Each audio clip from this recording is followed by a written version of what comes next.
accept the judgment more, the fact that they claim it as a benefit in the first place is something that is incredibly wrong. Understand that female genital mutilation is seen as a crime in a lot of the Western world. It is not seen as a crime in a lot of the third world because it is seen as an acceptable practice in multiple regions. The fact that you think you can go ahead and demarcate what qualifies as crime in specific regions versus what qualifies as crime in others is the problem with regional courts. The fact that there will now exist a universal standard in terms of what you can do and what you cannot do, what qualifies as a crime and what does not, is the primary benefit of the ICC, which the government has to go ahead and engage with. 4 layers of arguments then. Firstly, regional disparity in interpretation and why that is a problem. This is different from what I've said already, because it's important to note that historically the way that regions function is also it's also a result of the way that geopolitics has worked in those specific areas, right? For instance, in regions where there have been strong autocratic governments in place, where you trust authoritarian governments to do the right thing, which broadly would look like Asia and the African continent, wherein you've had leaders who have perpetrated the narrative that what the state does, what the state sanctions is probably better and more important than lives of individual human beings. The value that you may associate with lives of ordinary civilians is inherently lower because you choose to trust the government more based on the historical perspective that that region has developed into you. The binary here and the comparative here then becomes having a universal standard means that you no longer apply subjective standards to each kind of crime against humanity and decide in accordance to that. What this essentially does is it adds to the legitimacy, the fact that everybody is viewed as the same. The fact that all actions are viewed through the exact same lens also increases the legitimacy of the court in and of itself. Secondly, the idea of manipulation within courts. Regional courts have historically been constantly shunned for the way that they're not able to protect their judges. Corruption within these specific courts, the threat to life that these courts might have, manipulation of these courts in terms of who you want to put on those benches, in terms of the way that they want to go about this, that is something that is untouchable in terms of the way that it is done with the ICC. Note that the fact that these individuals come from incredibly diverse backgrounds, the fact that every country gets a say in terms of who gets to sit on that bench, the fact that the opinion of legal luminaries is something that is given precedent in terms of who should sit on the bench, as evidenced by the fact that the USA has not had a single judge on the ICC in the past decade, that shows how it's objectively a better metric in terms of deciding who should be people making such important and grave decisions, as opposed to individuals that you would want to put on like these regional courts and their specific benches, right? We think appearance of justice is probably just as important as justice being served, because crimes against humanity don't just impact the individuals who are directly hurt by it, but they also have a direct impact in terms of damaging the fabric of humanity in general, right? We think crimes against humanity set standards in terms of the ways that you can go ahead and treat people, not just when you're in times of peace, but also in times of conflict, which is why it's particularly even more important at that point to go ahead and prosecute them in a way that appears to be universal. The fact that there is an increase in transparency, the fact that factors like nepotism are less likely to creep in, the fact that factors like corruption are less likely to creep in when you have an international body such as this, is what gives the ICC a significant edge. Before I get into our third argument, yes, CG. I am skeptical that the ICC is seen as universal, given that the 3 biggest war crimers, the US, Russia, and China, are all not party to the Rome Statute.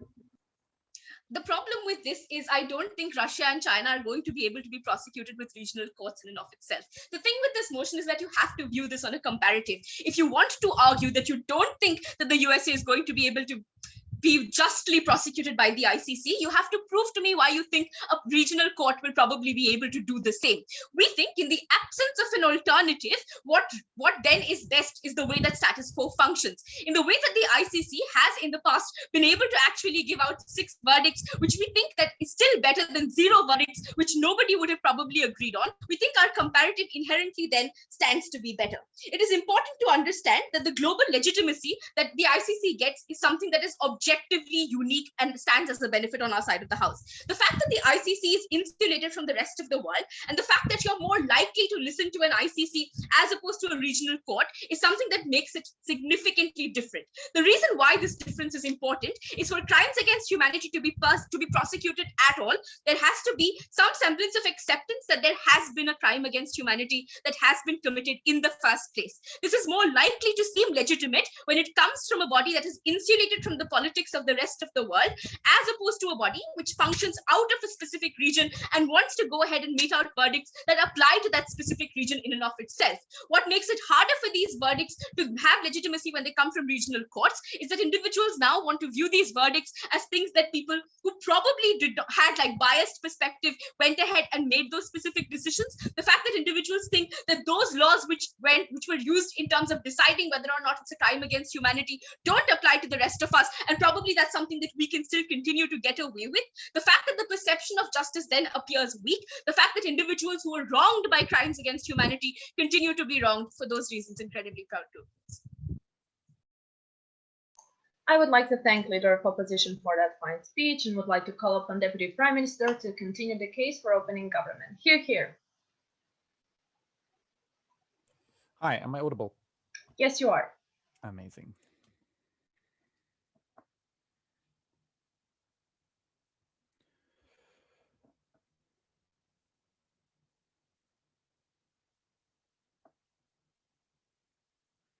Okay, I'll start in 3, 2, and 1.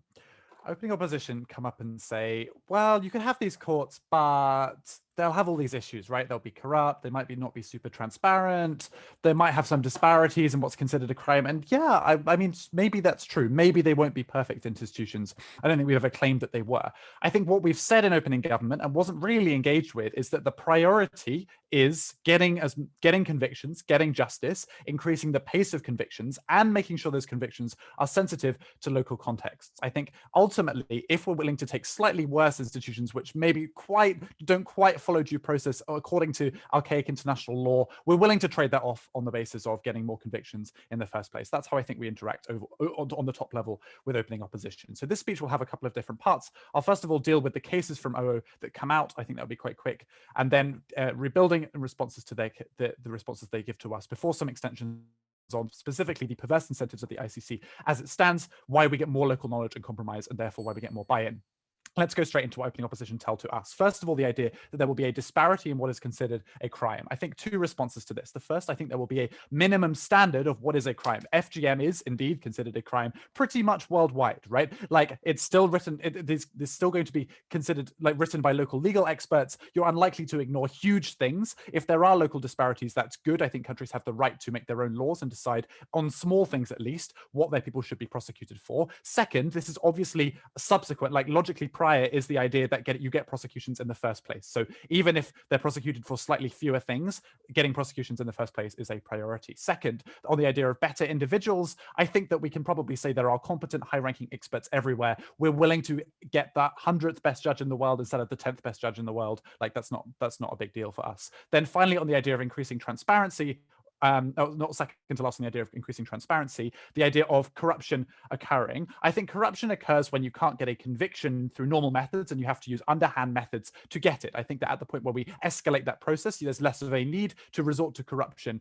That's true. I also think it's a bit unfair to say that the regional bodies can't develop their own fairly transparent organizations. Finally, on the idea of global legitimacy, I think that we already account for this when we say, one, that key countries are not members, but even more importantly, its legitimacy has been fatally harmed by its woeful lack of ability to secure convictions. I think if they can secure convictions, they will be seen as more legitimate. What responses do we get from opening opposition to our case? First of all, on the idea of speed, and this is actually the one that comes out in the COPOI, that is, speed is mostly down to following due process. Here's a lot of other things that it's actually contingent on. First, it's due to an excess of caution. High-ranking European officials don't want to tarnish their reputation as high-ranking judges, so they move extremely slowly, even if they could miss out some things to get to a case more quickly. Second, no one wants to fund it because it doesn't secure convictions, right? It's like a vicious cycle. If it doesn't secure convictions, it doesn't get the funding, doesn't get the staff to process it. Another consequence of this is that if it doesn't get convictions, it also doesn't get buy-in, which means that you don't get people signing up to the court in the first place or willing to extradite people in the first place. And that comes on to the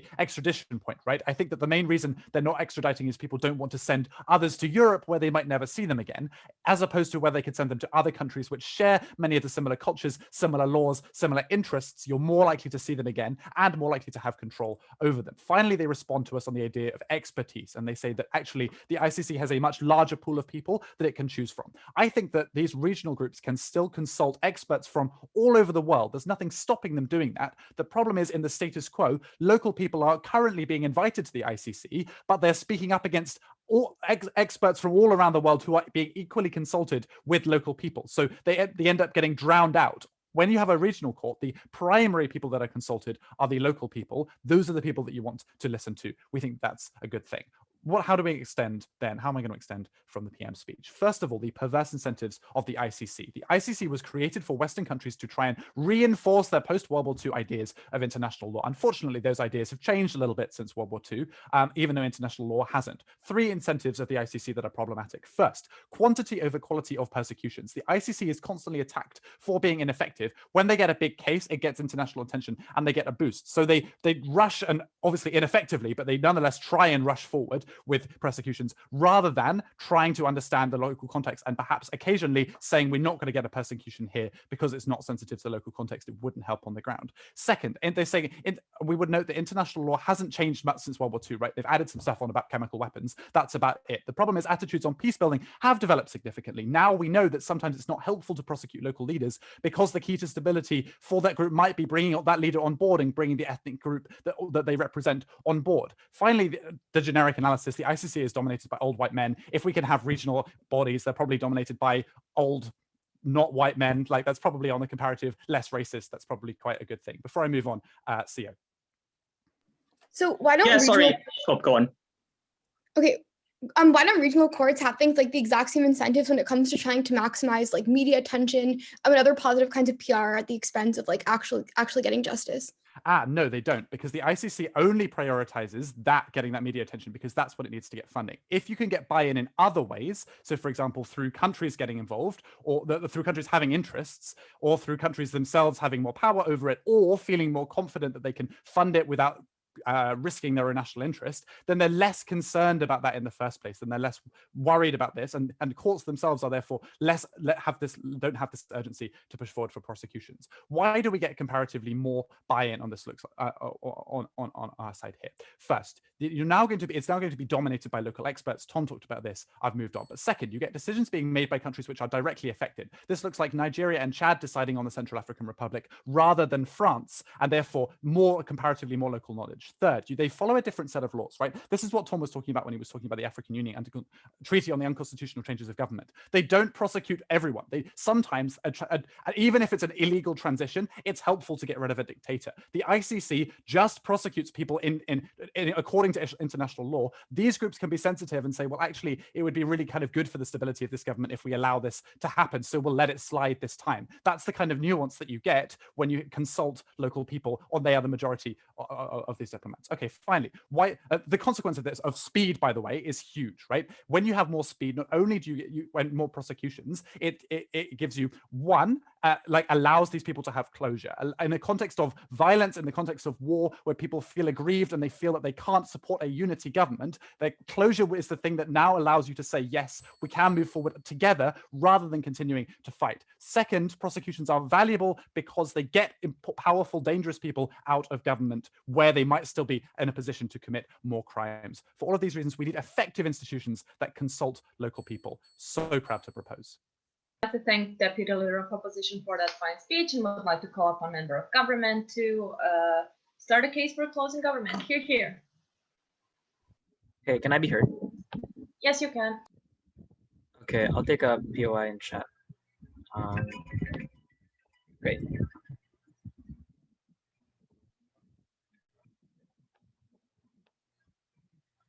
Okay, I will start my speech. Stalling for the countdown. Okay, 3, 2, 1.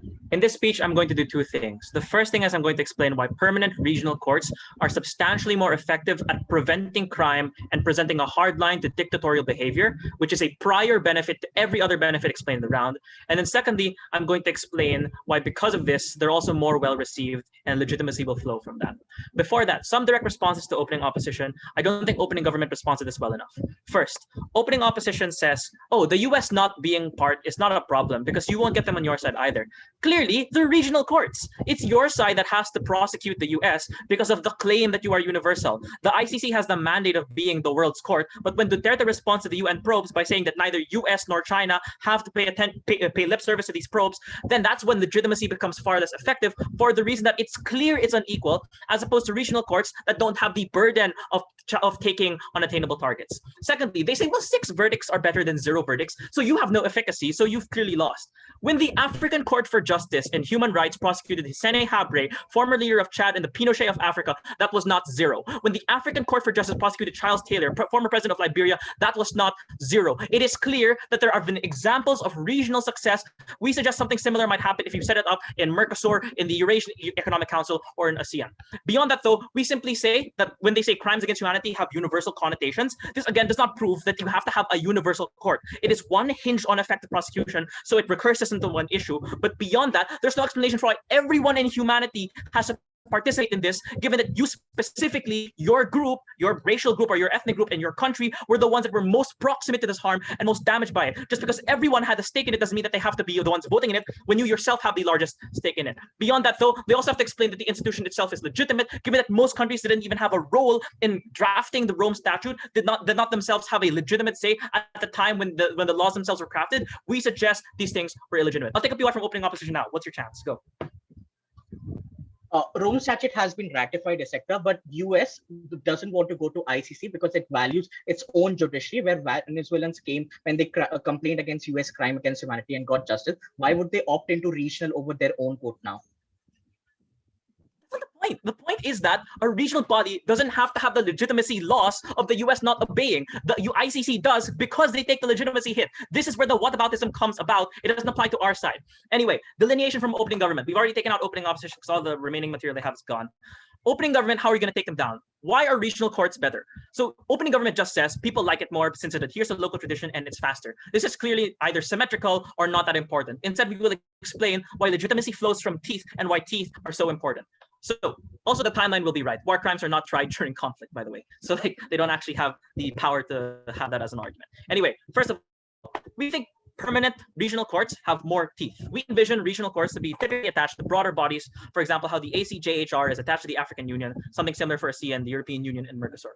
We suspect that the UN has no authority or threat because the fact that they cannot use the UN peacekeepers to take somebody who committed the crime before they are first forcefully deposed by the government. This means that the UN is spectacularly ineffective in prosecuting individuals for the reason that they can only do it once the person has already been deposed and the person is so weak that pressing charges is not an issue, but at the same time, local courts are not willing to prosecute. This is an extremely small margin of cases where they have to meet they have to meet the perfect Goldilocks zone in order to be able to try someone. We think this is a direct result of not having the power. Why does power flow from our side? First of all, we have the power of legitimate force. Many local bodies, such as the African Union, have standby forces, as well as the various subsidiary militaries in ECOWAS, the South African Development Council. Additionally, we also think that local bodies have economic threat and the economic incentives to use that threat. Local countries have the incentive to sanction nearby countries because the fact that they don't want further dictators to further exist in an area because of the risk of a refugee crisis disrupting trade flow, as well as the conflict spilling over into other parts of the region. We suspect that leaders, particularly those that are proximate to you, have the largest incentives to ensure that they are harsh on crime, because even if regional bodies even if an individual country doesn't want to get prosecuted, so they'll fight and rage against it. Doesn't matter if everyone else votes against you for the reason that they don't want you to start killing people in your own country. We think such teeth are healthy because they present a hard line that leaders will be less willing to cross. This is the main mechanism that will see reductions in democratic behavior, because now taking the reins of your country is no longer sufficient to be unaccountable. There is a sky above the sky, and we call that the regional body. And this first argument proves quite simply that the existence of pressure from your allies means that, one, you have substantially less corruption, because the fact that large regional bodies such as the United States and Russia no longer have control over your funding, which they do in the UN, by the way, which is why you only had 6 convictions, which is why they were silent on Yugoslavia, in Rwanda, in Darfur, and Iraq. So we think actually you get substantially worse prosecution on your side, not only due to all the incentives we've presented earlier, but even where the money comes from and why that's so hard for people to get access to justice. The end of the first argument, quite simple, we're winning the round because the fact that we've presented the most prior, benefit, and that is to say, we prevent harm from happening and instantiating in the first place. Second argument, we think that regional courts are also more well received. So I don't know. So the legitimacy thing is contingent because of the fact that it has outcomes in terms of people not rallying and people and not having social unrest and whatnot. Opening top half is pretty much a wash. So why is it that we're more legitimate? And they just say legitimacy froze because you treat everyone equally. Again, opening opposition doesn't prove that everyone is treated equally, because the fact that, as you've already explained, in status quo, the ICC is quite differential in its prosecution. And if a country really doesn't want to get prosecuted, they will just leave. Like, I think the most recent example, again, so aside from Russia, it was the Philippines, right? So I guess Pinoy pride. But why is it the case that that local countries will stay on our side? So if you don't want to stay, the only thing pushing you to stay is the legitimacy you get from entering into the ICC, as well as the economics from the regional, the benefits you get from entering into the regional body, and the power that you get and legitimacy you get from entering into that regional body. Why is it that our side has a larger push factor than their side? You get very, very little from joining the ICC. Like, it's literally just you pay more and then you have to do more, and you also have like more, you have to make people do more work. Like, realistically speaking, you don't actually get all that much. And if you do get something from it, it's a reputation hit, because your country is seen as not being able to prosecute your own citizens. We think our side is substantially better for two reasons. The first is that the public is more willing to support it, since they get to participate in its creation. You yourself, as a leader, have strong political incentives to join this, because of the fact that you will be seen as a peacemaker. You will get lots of public credit because of the fact that you'll be seen as someone that's you get democracy points. Basically, people will like you and they'll support you because they look good. Additionally, we also suspect that you get pressure from your allies to join these things in the first place, because your allies will also want you to join, because it's a game theory thing. They want everyone to be party to the same rules, so that everyone benefits across the board and nobody has to deal with the gigantic risk of a single country going overboard and making life everyone else due to the shared resources and shared proximity in a region. We suspect that most neighbors want to remain reliable, and we suspect that most people want to avoid a refugee crisis. The same thing does not apply in the Rome Statute, where so many people are distanced from your actual proximate concerns for you individually as a country. At the end of the speech, we've done two things. Well, no, three things. First, we beat OG. Second, we beat OO. And third, we argue so much, we beat CO. Thank you. And affirm. Okay, I would like to thank member of government for that fine speech, and would like to call upon member of opposition to start a case for closing opposition. Here. For POIs, please use the chat. I'm going to be talking about two main things in this speech. First, it was likely to be state capture of regional courts by certain countries, and then using all of that to flip the gov bench buy-in material. And then secondly, explaining just why economies of scales of resources are hugely important. Onto the state capture material. I think that the most likely way that these courts are going to be run is a single country having asymmetric influence within regional court systems. So for example, like an African regional court being dominated by Nigeria and South Africa, or China having a lot of soft power in like some kind of Asian court of justice that's ultimately set up. I think that the structural reasons as to why this is true are quite simple. Even if it is a direct affiliate of a regional organization, due to things like wealth disparities, there's often still a state within that organization itself who has outside influence. So you start replicating the same power dynamics within regional bodies into these courts. But I think that even if you buy that these organizations are like fully impartial to begin with, there's still other ways that forms of state capture are able to emerge. I think the country who's the wealthiest and who funds the court the most ends up getting implicit soft power, where they can always just do things like threaten to withdraw funding and prosecutorial resources. There's often pre-existing soft power over other states within the region when it comes to things like trade relationships, and then you can use those to bargain to lock in leadership positions within these kinds of bodies overall. So I now want to just I understand that they say that there's symmetric problems with having Western influence, but I just want to weigh firstly under the buy material why having like state capture is something that's a lot worse than any kind of optic problems that come from something being perceived as an international body at the end of the day. So they basically say there's likely to be poor buy-in into international courts because there are problems with the ICC when it's broadly viewed as being like a neo-colonialist institution. Our main response to this is that the ICC is probably going to get better in the future. For the exact same mechanism that they give about regional courts, the ICC also has a self-interested mechanism to increase forms of buy-in when they want to stop things like African states who are dropping out to a far larger extent, which is why there are empirical examples of them doing things like starting to investigate cases into countries like Colombia and Georgia, and why they're increasingly getting things like diverse groups of prosecutors that are existing at the end of the day. The additional mechanism that closing government adds to this, of OBI participated in the creation, is hung on not having harmful power dynamics when these courts are created in the first place that our framing is implicitly able to disprove. On the comparative, regional courts then are likely to be viewed as being a lot more biased, even if you think that the ICC is status quo for a few structural reasons. Firstly, there's increased emotional proximity because these people often literally just killed you when it came to war. Imagine a regional court in Europe after the Yugoslav wars, for example, when a country literally just committed genocide against you, it's the same country who happens to have the most soft power and then is seen as prosecuting you. Or Ethiopia and Eritrea being charged with prosecuting one another after literally just going to war with one another. When another state literally just killed your own people, and then there's the optics that they're also charged with running that court, you're never going to buy into the fact that it's actually legitimate. I also want to note here that even if like it appears that the US is running a court, at the very least, like the US might have done bad things like colonially in the past, but they did not just commit genocide against you.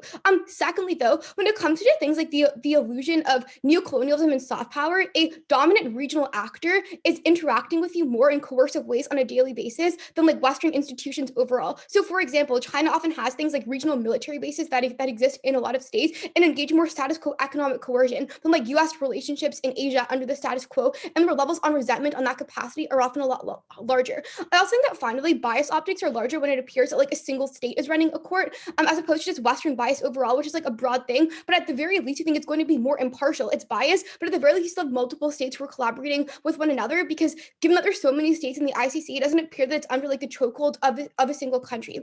Basically like something that GovBench has implicitly is like, oh yes, you have local customs, right? Like not everyone in Africa has the same local customs. Even if you can get those kind of integration mechanisms, not everyone is going to buy into that. What this then means that we're able to flip all the GovBench material about which institution is going to be funded more, where are you going to get more vigilante justice. I posit that it's probably going to be higher when it appears that your oppressors were the ones who are charged with prosecuting you. More extraditions, all of those impacts happen under our side of the house. I think that secondly here though, incentives of who to prosecute are a lot better when it comes to the ICC making these decisions as opposed to regional bodies where there's harmful kinds of influence. Under our side of the house, these things are often decided by UNSC referral on the metric of what is the most severe kinds of atrocities that are occurring. Like yes, the United States will protect their main allies, but when it comes to other states, you are often looking for just like objectively oppressive things like generals who have harmful kinds of child soldiers. Whereas I think that when it comes to regional courts, a powerful state is often going to use this to protect themselves and to promote regional geopolitical interests. So a powerful state's never going to ever choose to prosecute themselves. You're probably not going to want to threaten like things like political relationships. So prosecuting another head of state, if they could do things like threaten to like roll back a particular kind of trade agreement, protect regional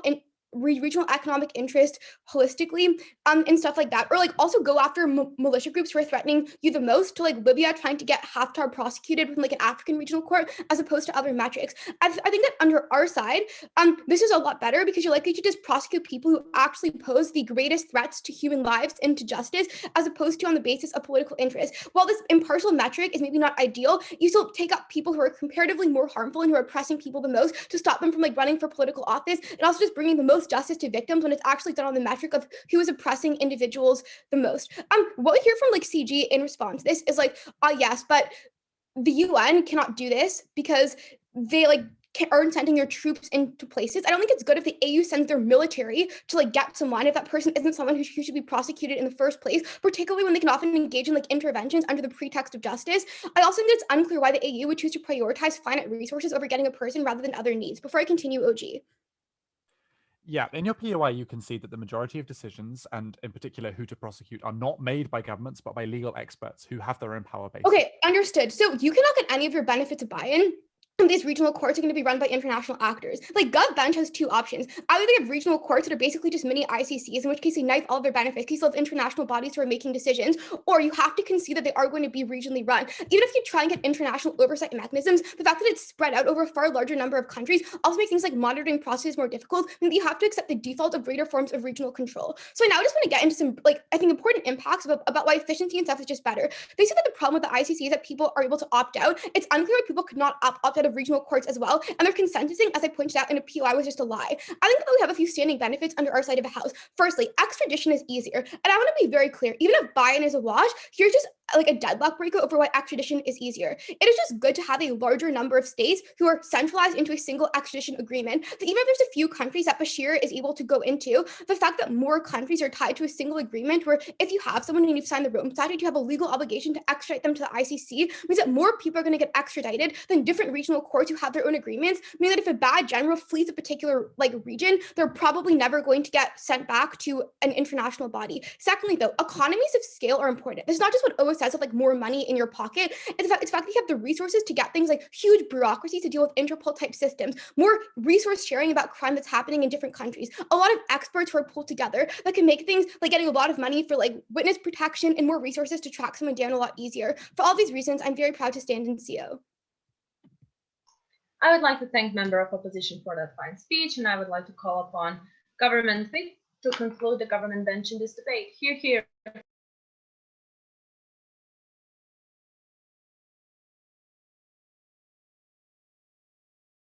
Hello, my name is Luigi. My preferred gender pronouns are he, him, they. If you have any POIs, you can raise it in the chat. So I'm going to watch the chat for all your POIs.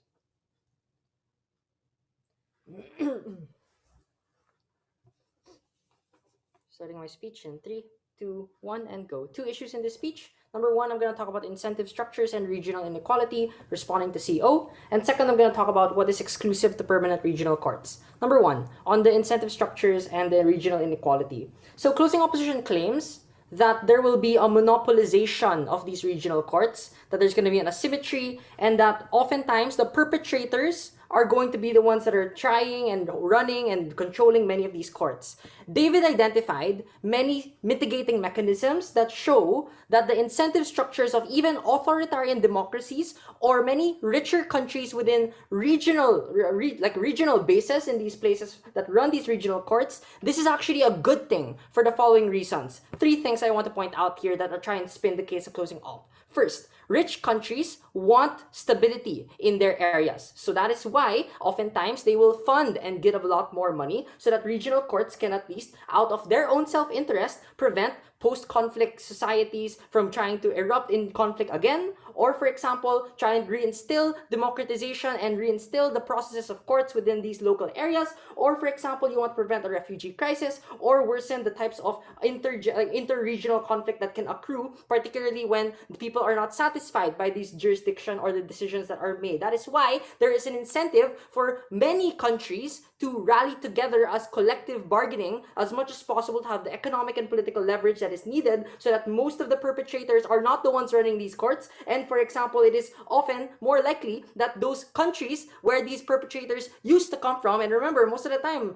they're really old and the generals are trying to flee away and they're not in power anymore and they aren't as strong because oftentimes the civil conflict is at the dying end or it's already far many years all over. Those countries are willing to give those generals up if it means that they can preserve their own democracy, or even if there's an authoritarian leader in power and the past administration before that were the ones that committed war crimes, he's willing to do that and fund that regional court so that he can take away blame for himself in that situation, and that is why it is easier for them to do that. So for example, Duterte might be in power now, but when another person goes in power maybe 2 administrations later and Duterte is not in power anymore, then they might be willing to give him up to these regional courts and to the ASEAN or etc. In the same way how the Myanmar junta might be in power today, but someday in the future it might not be, and many of these individuals and institutions might be willing to give them up in the future because the economic and political leverage everyone else in ASEAN might have. Number 2, it won't be likely that the actual perpetrators are the ones to actually try these crimes. It's more likely that a coalition of many countries that will collectively bargain against these regional powers is going to be likely. And the last response is this: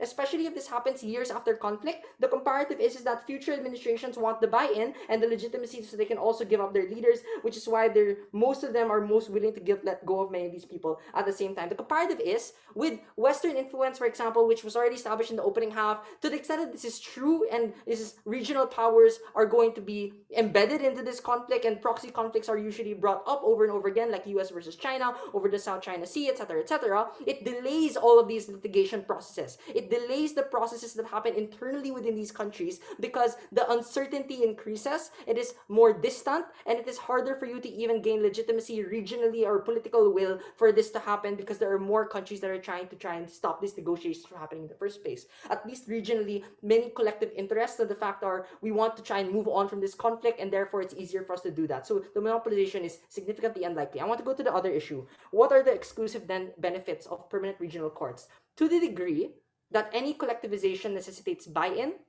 and trust in the system, David identified the following mechanisms that were very, very important to respond to the problems of opening opposition that they identified to this debate. So specifically, I want to talk about the problems of buy-in, the problems of accountability, the problems of the perception and the optics of it. So it's also responding to the optic problem of CO. 3 responses to talk about. Number 1, regional courts are tied to the economic and political agreements that make it more likely for many more countries to buy into this system. So they will promote, for example, they want to the extent that they would be hesitant to buy into any court to begin with, the buy-in that comes in from more political agreements, more economic agreements within the African Union or within the ASEAN, or the trade agreements that come from these countries to give up their leaders, and to be taken away from these war crimes, and that the building process also happens with democratization, along with also the judicial processes and the learnings that they get from many of these places, is also very beneficial. So for example, to the extent that sanctions against Myanmar might not be effective today, we think the institutionalization of a court in the ASEAN makes it even more likely that many collective groups that are trying to gain power in Myanmar are willing to cooperate with the ASEAN because of the fact they want that economic leverage in the future. So yes, it's a self-interest, but I agree this is better for litigation. It is better for investigation happening now, the documentation that is needed to track these war crimes and document whether or not this is actually happening in the first place. And oftentimes, remember, people try and bury evidence. Like this happens in the ICC because it takes significantly longer, and that's where we conclude the argument of opening gov, where fast-tracking this process regionally makes it more likely that evidence stays alive, and it's harder for you to try and bury this in the future. The second mechanism we got, but I'm gonna take the POI in a moment, is just that in as much as the US, China, and Russia try and interfere in these processes, proxy conflicts don't delay internal regional opportunities and operations, but they do delay international operations. To the degree that the ICC dispute on the South China Sea delayed many processes, at least China doesn't have the reason to do this with the ASEAN now, because they also want economic stability in the region as well. Let's go, OO. When courts require evidence, hence all courts are post facto, African Union prevents conflict by consensus building, which is asymmetric, and not by prosecuting people. How do you prosecute and prevent Iraq, Darfur without evidence and prosecution pre facto? Yeah, wait. So if the problem is getting evidence, and then the ICC tries to get that evidence, but then those countries are not are signed into the Rome Statute, then the problem is symmetric because they're not going to buy in. They're not going to give this information to begin with. They're going to bury it, and there's more time for them to run to different countries and go everywhere else. But in a region, it's more concentrated. It's harder and harder for this person to always run away, because the same administrations that they come from can, again, through the mechanism I said earlier, future administrations have the incentive to go away from this accountability and distance themselves from these war criminals, which is why the internal mechanism of democratization within these countries becomes faster, because it is tied to local courts, which are the ones that are trying as much as possible to distance themselves from these regimes. The last response I want to say is this: to the extent that individual countries have weak democracies, regional courts help make up for these shortcomings through institutional learning, through litigation and coordination, because of the fact that many of the composition of these judges come from these places. The local courts are cooperating with them and giving this evidence, and the administrations are also cooperating this at the same time. For all these reasons and more, I'm very proud to propose. Thank you. I would like to thank Government Whip for that fine speech, and would like to call upon Opposition Whip to deliver the last speech of this debate. Hear, hear.